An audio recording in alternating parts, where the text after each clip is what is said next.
Hey guys, welcome back. It's Josh with the Financial Advisor Car Guy. This week we're still talking about the Ford Raptor. If you remember last episode, I did share with you guys that I was a couple episodes behind and I was going to do my best to put a couple of shorter episodes together just to kind of get myself caught back up. Well, this is the second piece of that. So last episode or last week, I shared with you guys I bought more of the faux carbon fiber interior trim to kind of put on the doors to make that carbon flow throughout the interior. Well, the same weekend I did that, right? I ordered that and got it in the mail. I didn't install it until I was filming just earlier. But this weekend, I also had my friend Joe work on my truck. I've been feeling a little bit of a vibration as I drive down the road, mostly in the floorboard and in the pedals. My passengers can't really feel it. It felt a little like a wobble, but it was really kind of a vibration. And I don't know, the truck has 120,000 miles on it. It is 14 years old.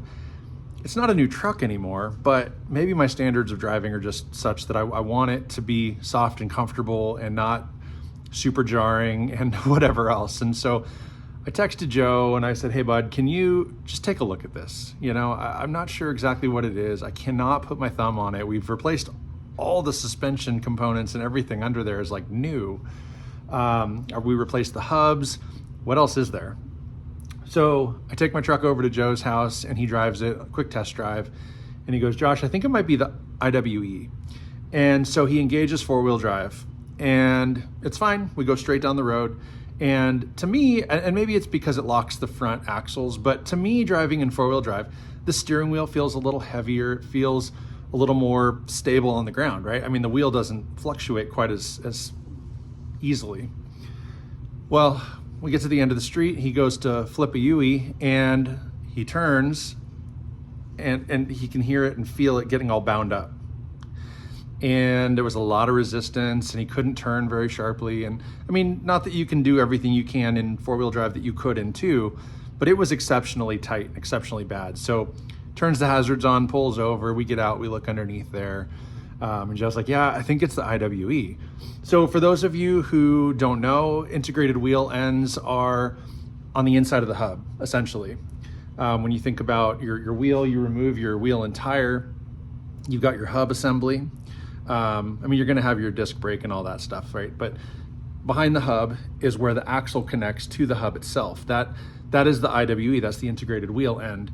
And this is what one would look like. Now it's super dirty and greasy, and so I'm gonna probably not do a great job showing this to you, but that's essentially what it is. And there's a ton of grease inside this one. This is the old one.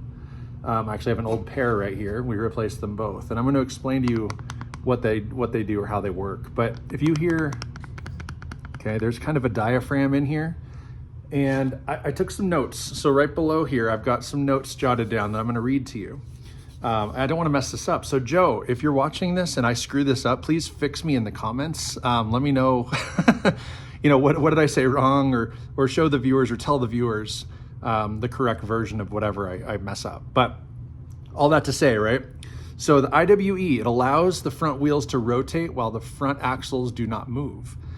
It also, and to turn the front diff, right? So again, when they're disengaged, when you're in two-wheel drive, it allows your wheels to spin, free spin, right? So your axles aren't rotating.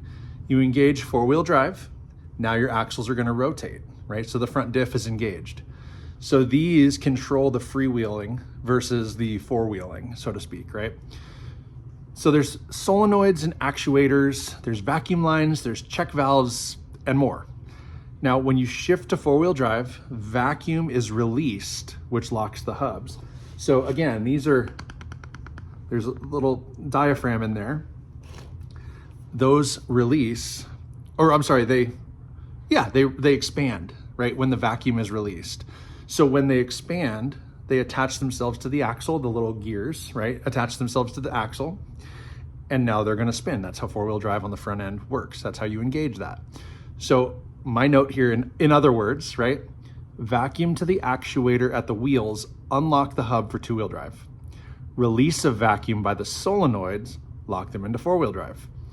So there's a lot of parts to this that can go bad, and they do. In fact, what I ended up deciding to do with Joe's expertise is to delete these. That sounds crazy, right? It's not. It's actually really awesome. And the more research I did after the fact, the more I'm glad I made that decision. So there's several pieces in this that can fail, right? Not only do you have the IWEs themselves, you have the actuators, the solenoids, you can have leaks in the lines and like purge valves and check valves and all these things that can clog or break or crack, and you're chasing something, right? And you don't need to have problems with your four-wheel drive because you're probably using four-wheel drive because you need it, right? So that's a system on the truck that you don't want to have fail. And if it's going to fail, it can't be when you're needing it. So this eliminates most of that. So I'm going to flip my little note card here. So the company we went with for this delete is Dorman, and it's a readily available part. They had it in stock at O'Reilly's.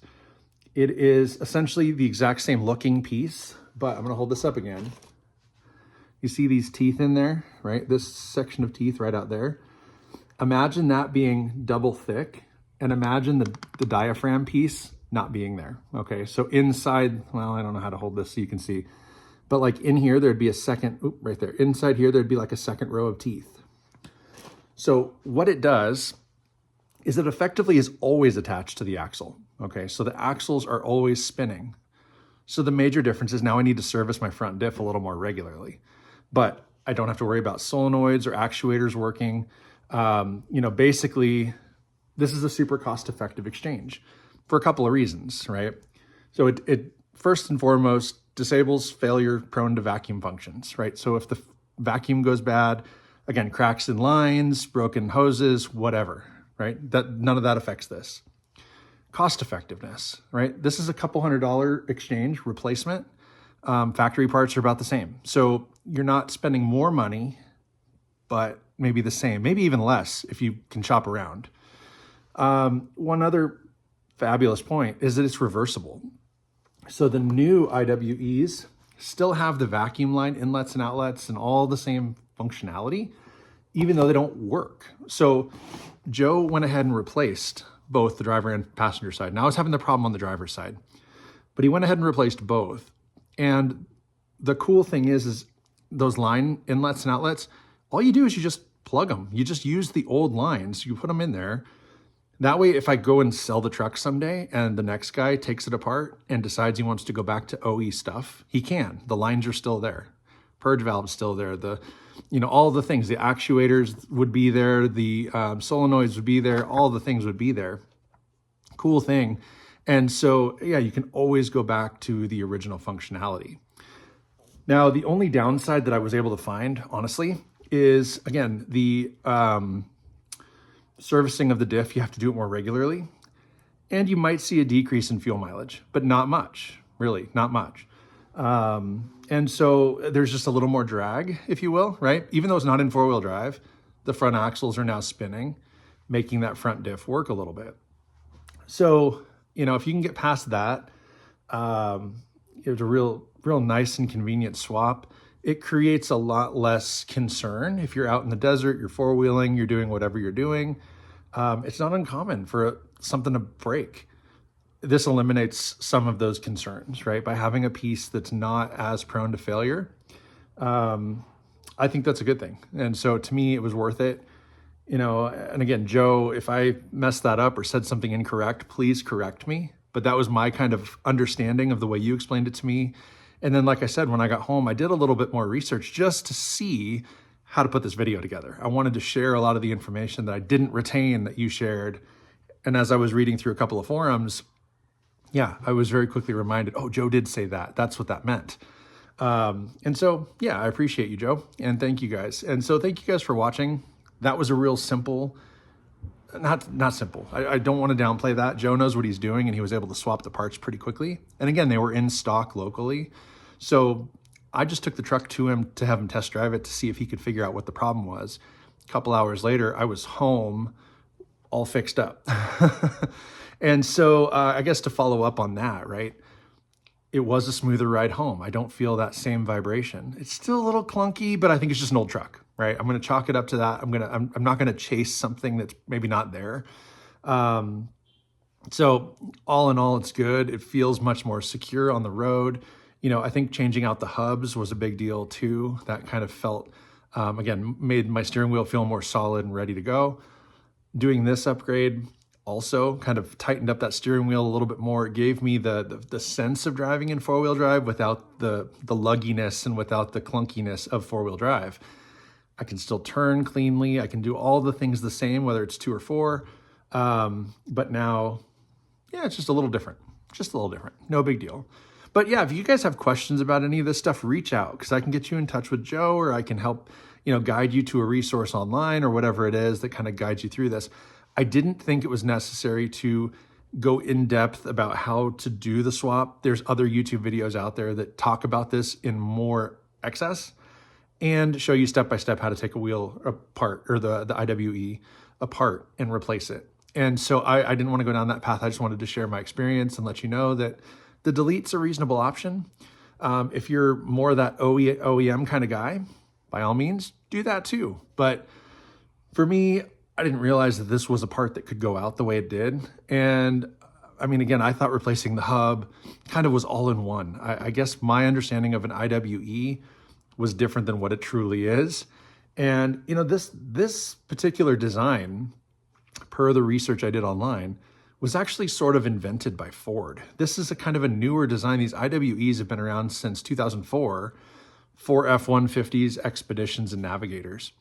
And so, I mean, they're not designed, they weren't designed a long, long time ago. So they were designed with pretty current technology, I guess is where I'm going with that. So they're not like an archaic, it's not something you'd see in my 1955 truck. Granted, that's 2-wheel drive, but you're not going to see this kind of thing, even in a 4-wheel drive version of a 50s or 60s or 70s pickup. It's a much newer situation. So something to kind of be curious about, but wanted to share that with you guys. So again, thank you for watching. Don't forget to like, subscribe, comment down below, hit that notification bell, and most importantly, remember, may every investment you make be a good one. Till next time.